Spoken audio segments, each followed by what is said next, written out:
I had to do environmental impact studies.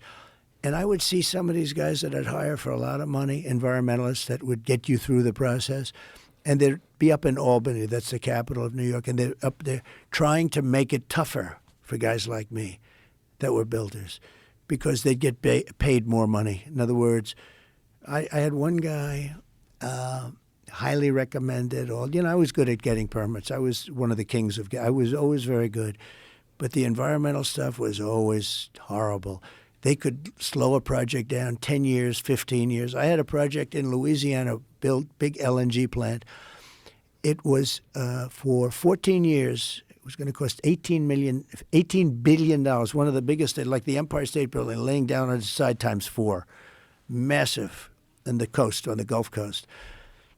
And they said, sir, they're going to give it up. I said, they shouldn't give it up. What's the problem? They can't get their environmental. They had environmental permits that would fill this whole room up to the ceiling. And they said there was one mistake on one little line. They wanted to do it all over again. It's not going to happen.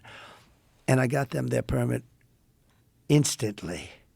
And they built the plant. It's massive. So when you're saying that, so there's people that are making money by making it difficult. Yeah. Are you talking about lawyers? No, I'm talking about environmental consultants and lawyers. Environmental consultants profit off of dragging out the process. Absolutely. And how they do they profit? Process worse. How do they profit? And I'd off probably do the same thing if I were them, to be honest with you. As a I want to be honest with you. How do they do that? How do they make it? Let's say New York, they go to Albany. Okay. And they convince people that if you have a certain type of plant on the ground that's this big and in theory valueless, that it's a rare plant and you cannot ever even touch it